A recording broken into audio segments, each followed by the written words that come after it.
mitigation of wild horses in the burro population. The speaker will try to respond to has claimed that the mitigation of wild horses in burro population would ensure the health of the rangeland. I'm going to show you today why the speaker showed many pros to the mitigation, but has failed to present on the facts of mitigation of wild horses, and thus overlooked the true controversy of such actions, such as the possible causes of land depletion, past failures with similar projects, and the financial burden of such a large project. Also, I'd like to point out flaws of the speaker's sources, providing that while many of his sources are closely related to the Bureau of Land Management, this is an organization that in recent years has been under harsh fire for its practices and lack of released records. The original claim states that wild horses and burros are harming the rangelands due to plant overgrazing and soil erosion.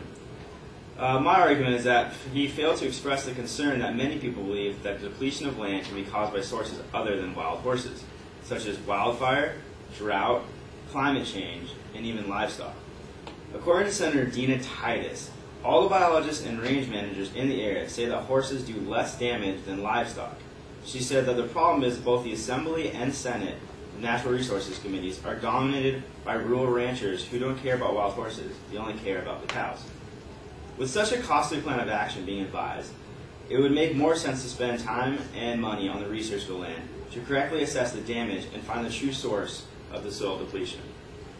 While my speaker spoke of pros of land mitigation, he failed to express many of the cons, including the past failures of such programs by the BLM, such as the 2005 Wild Horse Pilot Project. The project was a trial session in which 100 wild horses were moved within Centennial, Wyoming. According to Patricia Fazio, problems encountered were high mortality rates and eventual declines in free roaming wild. This trial was deemed a failure and should have halted the moving of these creatures for land as well as for safety. This trial was not the only fail in BLM's history. According to a report by the USA Today, a random of wild horses by BLM from July 10th to July 18th caused a dozen wild horses to die.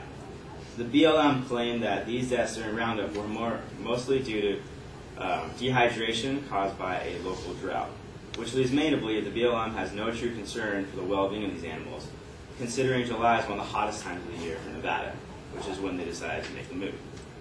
Not only has my speaker failed to touch base on the BLM's past failures, but he has also failed to consider the cost of such a large project.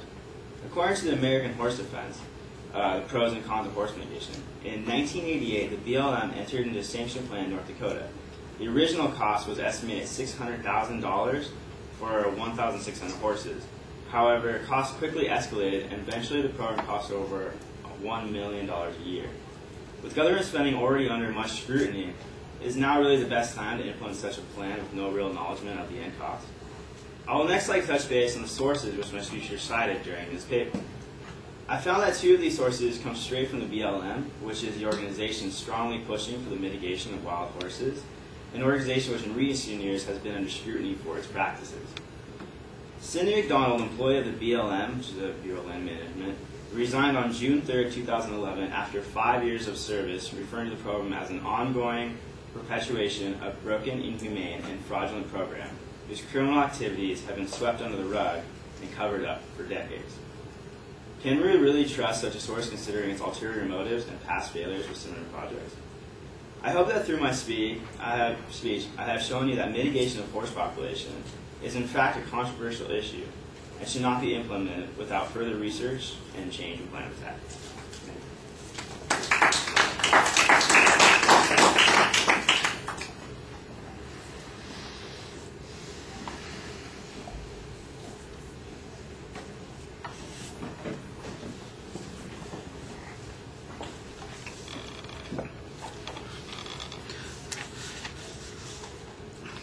All right, well, Nick, I think you made a clearer explanation of the argument than I remember the original claim was making. I think you had a good summary of what the issues are and why there's a controversy on this subject, and I like the way that you approached it by suggesting, well, here's what the real controversy is and here's what the problems on each of those points are.